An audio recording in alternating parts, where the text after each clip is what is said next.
Back વિરામ બાદ નજર અન્ય સમાચારો પર કરીએ તો નર્મદા જિલ્લાના વડુ મથક રાજપીપળામાં ભાજપ કાર્યાલય કમલમ ખાતે અહલ્યાબાઈ હોલકરની 302 જન્મજયંતિની ઉજવણીનો કાર્યક્રમ યોજાયો હતો। આ પ્રસંગે સાંસદ મનસુખ વસાવાએ વિરોધી પક્ષો ઉપરાંત પોતાના જ પક્ષના કાર્યકર્તાઓ પર પણ આકરા પ્રહારો કર્યા। તેમણે મનરેગા કૌભાંડ અને વિકાસ કાર્યોની ગુણવત્તા અંગે ગંભીર પ્રશ્નો ઉઠાવ્યા હતા। મનસુખ વસાવાએ જણાવ્યું હતું કે આપણા શાસનમાં સીસી રોડ બનાવવામાં આવે છે, પરંતુ તે 5 મહિના પણ નથી ટકતા।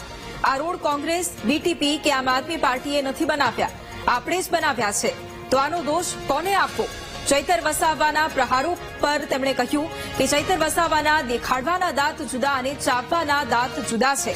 નર્મદા જિલ્લામાં ₹400 કરોડના મનરેગા કૌભાંડની વાત કરનારા ચૈતર 3 વર્ષ સુધી શું કરતા હતા?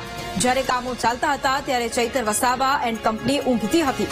હવે 3 વર્ષ પછી આ મુદ્દો ઉછાળીને સરકારને બદનામ કરવાનો પ્રયાસ કરે છે। વિકાસના કામો નથી થયા, આટલા ભયંકર કામો થયા છે, ઐતિહાસિક કામો થયા છે, છતાં પણ આપણા લોકો મૌન છે। જેમને કશું નથી થયું એમ ચૈતર વસાવા એન્ડ કંપની આપણા પણ હાવી થાય, નર્મદા ડેમના વિરોધી આપણા પર હાવી થાય। આ કોઈ સંજોગોમાં આનાથી આ બેસે ના રહ્યો ભાઈ। અહલ્યાભાઈ ના જીવનમાંથી આપણે પ્રેરણા લેવાની છે। જે હમણાં આપણે સીસી રોડ બનાવે તો 5 મહિના નથી ચાલતા, શરમ આવી જોઈએ આપણા કાર્યકર્તા। કોંગ્રેસ વાળા નથી આવે, બીટીપી વાળા નથી આવે, આમ આદમી પાર્ટી વાળા નથી આવે, આપણે સત્તામાં છે। હું ટકોર કરીશ તો કોંગ્રેસની નહીં ટકોર કરું, કોઈની નહીં ટકોર કરું, આપણા લોકોને ટક્કર કરીશ।